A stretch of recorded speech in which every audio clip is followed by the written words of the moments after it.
Hello Scorpio, and welcome to my channel White Angel Messages. I'm Angel. This is our third summer love bonus reading for the summer of 2025, and it'll cover July 21st to August the 4th. We'll have one every 2 weeks until the autumn equinox.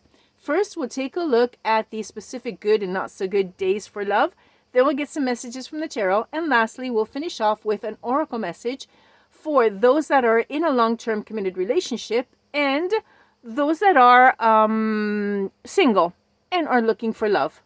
So keep in mind, as always, that if something should not resonate, just check your other placements. The timestamps are down below in the description box. Okay, Scorpio, so let's take a look. We're going to start off with our cosmic couple, Venus and Mars. As you know, Venus is the goddess of beauty and love, and she symbolizes harmony and sweetness, while Mars is the god of war, who symbolizes passion, and he also drives the desire and the physical energy. Together, they're called the cosmic couple, and they're very important to determine our romantic desires, our attractions, and all those forces that are at work in our intimate relationships.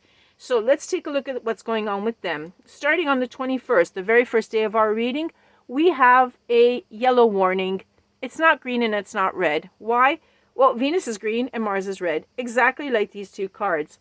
Specifically, the moon in Gemini is going to be in conjunction with Venus in Gemini, which is a great day to spend with female energies. There's a lot of sweetness. The talk is going to be nice and sweet. You're going to be attracted to female company, so you can actually go out and have fun. But the moon in Gemini will square Mars in Virgo, which means that people can easily get worked up, be argumentative, hasty. Disagreements with the opposite sex may happen. So what does this mean? So it's like having two lights. You're at the intersection. You say, well, what do I do? It's red and it's green. I can actually have fun and not have fun. Okay, that's why I've given you a yellow light of caution. That is, it is a good day to go out and meet female energies. However, do not spend too much time with them. Don't discuss too much, because then you're going to get argumentative. And then you're going to come up with disagreements, etc. And the whole thing becomes a flop. Let's see. If we can regulate this, we can use it to our advantage. That is, it's a good day to meet female energies. Good. The sweetness is around. Great. As soon as you meet them, exchange a couple of words, maybe a phone number too, and then maybe set a date to get together another day. Don't spend too much time with them on the 21st, which could be a great idea. Okay, on the 23rd, things get a little rough. That is, Venus in Gemini will square with Mars in Virgo. This cosmic couple is going to clash, okay? And be very careful, because on this day, there's going to be a lot of sensuality and a lot of passion. However, there's going to be disharmony, and that's not good, okay? So it's going to be very tempting, but it's best to resist this temptation, because there could be a lot of irritation coming up, and that, unfortunately, may trigger one of the two to be unfaithful.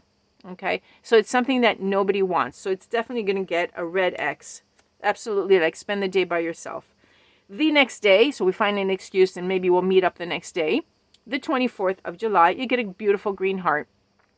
Here, the moon in Cancer is going to sextile with Mars in Virgo, which means that you're going to say the right thing at the right time.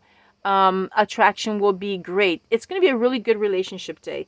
Then on the 26th, it's going to be even better. Like, this is like the best day of the whole reading. The 26th, we have the moon in Leo, which will sextile Venus in Gemini. It's the perfect day for love, marriage, relationships in general, taking it to the next level. Whatever you have in mind, you can plan a great day together, even with friends and family. If you're single, you will be lucky. You can go out and meet people. You can even go out on a blind date and it'll go well. That's how good the 26th is. On the 28th, however, we have another red day.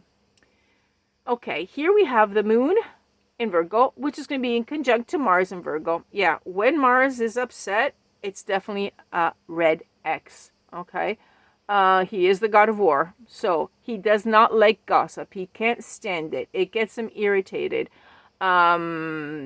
It just, you could hear very violent words, okay? The tension builds up. Even physically, you will notice tension. If you are having marital problems, you could also risk a separation on that day, okay? So leave the god of war alone, take a break, see them another day, That's it. And that's all you have to do. Remember that if you are too much under stress, it could lead to an illness because stress is very bad for you. So it's best to take the day off and relax away from everyone. On the 29th, we have another yellow day. What happens here? It's not exactly like before when we had these two contrasting, but what we have is the moon in Virgo that is going to square with Venus in Gemini, which means not a good day at all to bond. Okay, let's just put emotions aside because we have arguments with female energies. So why is this yellow? Well, this is only going to last a certain part of the day because the moon in Virgo is going to change. It's going to move into Libra. Libra's ruling planet is Venus. Venus is the goddess of love. When the moon moves into Libra, guys, we have love all over the place. I mean, we have love and partnership at the center of our interest. We want to spend time with our partner. We feel romantic. They feel romantic. And even if you are single, you're open to new acquaintances. They're open to you. Okay, so how do we balance this off? Well, I'm going to give you a yellow light. Now, I could actually tell you the time in which the moon will move into Libra. But being on internet, being on the web, this isn't going to really help because depending on the time zone where you are and where you're looking at me, watching the video, that is, it may not work out. So what I've done is I'm just going to tell you how to divide this so that you can be safe. And that is at the beginning, from the very start of the 29th, when it's like midnight, 0, the 29th starts, all the way up until the late afternoon. Stay away. That's a red light for you. Okay, just stay away from all female energies. Afterwards, in the late afternoon and evening, okay, that's when the moon will surely be in Libra everywhere. Okay, so yeah, love will be in the air at the end of the evening and you can play it safe there. But remember to keep it light because you never know who might have had the morning that was irritating and they got triggered or something. Okay, so just keep it light and you can go out with them, not a problem. Okay, on the 31st, you are given a beautiful green heart, but there's a little bit of yellow. That is, I'd like to give you a green heart because there is a lot of love in this day. However, you have to promise to do two things. One, be extremely careful about what you say. And two, stay away from people that are prone to disputes. Okay? If you do those two things, this is a perfect green heart. Let's get into the details. Venus will be in Cancer, which means that love is there, but it's very sensitive. People are in need of affection, okay?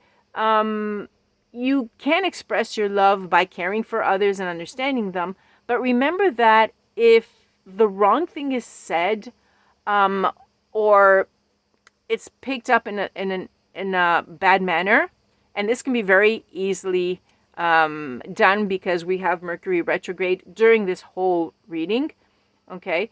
The person is very sensitive and they might take it the wrong way. So you're going to have to promise me that on this day, to make this a beautiful green heart, you're going to think at least twice before saying something. Take into consideration their feelings and play it safe with the choice of words. Also on that day, the moon is going to be in Scorpio and it's going to trine with Venus in Cancer. This is great. This is like intense energy. It's passion, it's sensuality, it's impulsiveness. So it's a perfect day for those passionate marriages like eloping. It's great. There's hearts all over the place on this one, okay? But, and it's also good for get-togethers with friends and family.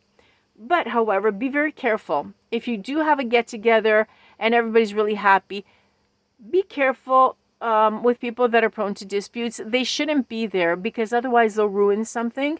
Okay, the moon is in Scorpio. Scorpios are great litigators. Someone could have Scorpio in their chart. So if you know them that they're more prone to start arguments, you may not want to invite them. Like maybe pretend that, oops, it slipped. I forgot. I thought I did invite you, you know. And in this manner, that can be a perfect green heart. Okay, let's go. On the 1st of August, Scorpio. This should have been a completely red box. Okay, this is a really off day for everyone. These 3 days, actually, because of also the Mercury retrograde influencing it, are very strongly red. This one is the prize. Venus is in Cancer, and it's going to square, first of all, with Saturn in Aries, which means you're going to feel lonely. People will feel lonely, even though they are in a relationship or they're married. And this loneliness will lead to sadness, which could slide into depression. And that's not the energy vibe you need with a romantic encounter, okay? So it's not going to work out well. You're not going to attract anyone. You're going to push them away. Plus, Venus in Cancer is also going to square with Neptune in Aries, which means that it's not a good time to sign contracts. What am I talking about? Marriage contracts. Okay, it could also be another type like rent or an agreement because you're going to go live together. Not a good day to sign them. Okay, read the terms and conditions very well. There is someone that may be hiding something from you, so it's a good time to read them. You can take them and read them, take them home, but don't sign them on the 1st. Don't make anything start on the 1st of August. Also, those of you that would like to start an affair, okay, this is not the time to start anything in general. On the 1st of August, it's even worse, especially if this affair has to be kept secret. In time, it will come to light and it will cause embarrassment in the future. Okay, please keep that in mind. Lastly, the 3rd of August, we finally get a green heart. Okay, everyone likes these. Yeah, we have the moon in Scorpio that is going to be sextiling with Mars in Virgo, which means saying the perfect thing to the perfect person, getting the perfect words back. The words are perfect. It's a great relationship day. Everything will flow nicely. Okay. Did you like it, Scorpio? Hope it is useful for you. Now we're going to take a look at the messages that are coming through from Spirit. That'll help you to either give you a nudge in the right direction or keep you safe from harm. Okay, maybe a caution warning. Let's see. Okay. The Death and the Rebirth card in the reverse. So, Scorpio, someone is afraid of change. Someone is afraid of actually repeating a negative experience, okay, which is only normal. And as we know, during the retrogrades, we might get communication from our exes. So, if there's a Scorpio out there that gets a communication from their ex, they're going to say, whoa, hold on a second, okay? Because they don't want the story to repeat itself. And that's only normal. Okay, now this is quite common. Let's see how this message evolves. Okay, we have the 5 of Pentacles in the reverse. Okay, which is not bad. Because this is telling me that it's talking about forgiveness.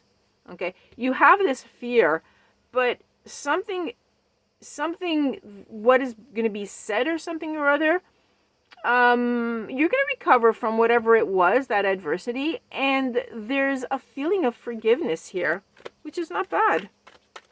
Okay, so we shouldn't be actually fearing everything. Spirit's saying don't worry about it. Okay, you can overcome this.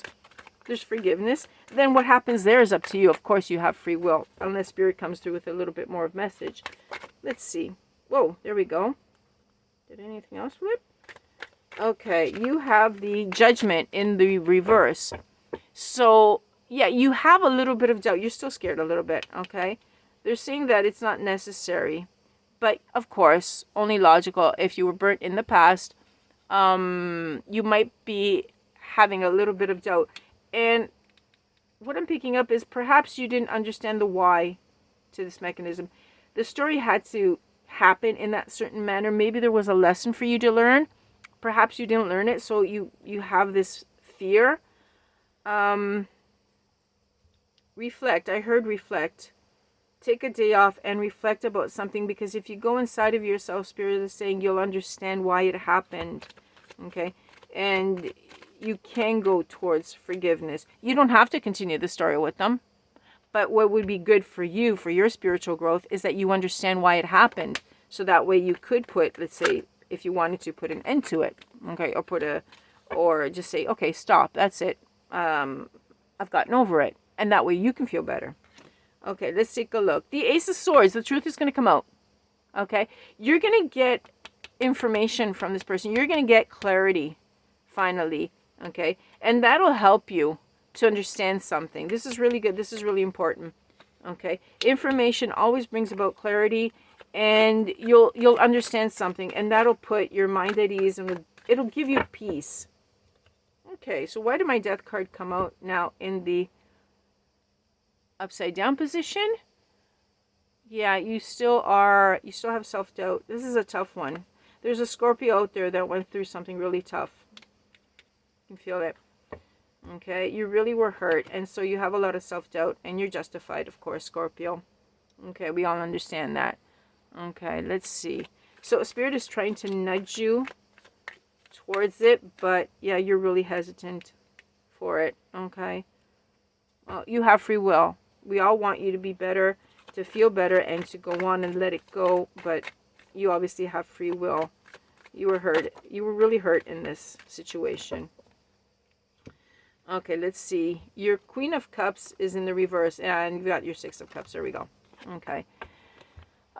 Your Queen of Cups is in the reverse because, in fact, this led you to be very... It caused you some insecurity. It left you scarred.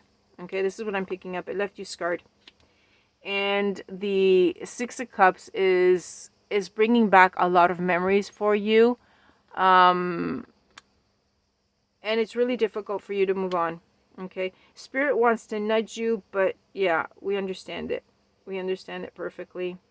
Okay, if you want, Scorpio, this person, when they come in or whatever happens, you do have the opportunity to forgive. Not for them, but for yourself. Okay, so that you can find peace. And then afterwards, you don't have to continue or anything, but simply to give yourself peace of mind. In fact, you can always do the silent forgiving, which is simply when you forgive the person, you don't even bother telling them, but you find that state of peace of mind that is good for you, and so that you can let go of that memory and go on with your life, because not everyone was like that person. Okay, and there's lots of really good people, a lot of fish in the sea, and you shouldn't deprive yourself from being happy. Okay, Scorpio, we really like to see you happy. Okay, let's take an oracle message for those of you that are in a long-term relationship and would like to freshen it up a little bit. Find that zest from the very beginning. Let's see what comes through for Scorpios in a long-term relationship. Suspense. Lots of suspense. Look at that. Okay, here we go. It's this one. Self-reflection. Reflect on the root causes of the problem. Okay. This actually connects to what we were looking at. In fact, the readings this time around, this batch, is the oracle cards are connecting very, very well to the actual reading. Remember here we were talking about something that you had to understand, the learning, and then the truth comes through and you get that explanation. Reflect on it and you'll understand it. Reflect on the root causes of the actual problem. Okay, that'll give you peace of mind, Scorpio. Okay, here we go. A card for our single Scorpios looking for love. Ooh, what a cute heart. Guess. You feel that the other person likes you, but you're afraid of being wrong. Okay, that too could come up. Okay, so if you're single, open up. So otherwise you're just simply guessing and you're like shooting in the dark, or you're just sitting in the dark and nothing's actually happening. You're afraid of being wrong. Fear is a killer, guys. Fear will stop you from being happy when you actually can be happy. And yeah, it's really hard to take that leap of faith. But maybe just open up and talk, and that's it. Without any expectations, without going out on a limb so you don't get hurt. Okay, Scorpio. I'm sending you a really big hug, Scorpio, because I think you need it. Okay? But have a little bit of faith and then decide on what you want to do, because you have to have that peace of heart. Okay, Scorpio, our next reading is going to be the Tarotscopes for the 1st of August, followed by the next Summer Love reading for the starting on the 5th of August. So I'm really happy I did this for you. I hope it finds you some sort of peace just for yourself. Okay, Scorpio, take care of yourself. In the meantime, thank you for liking, for sharing, and for subscribing to our channel, because I really, really appreciate you, Scorpio. Bye-bye for now from Angel.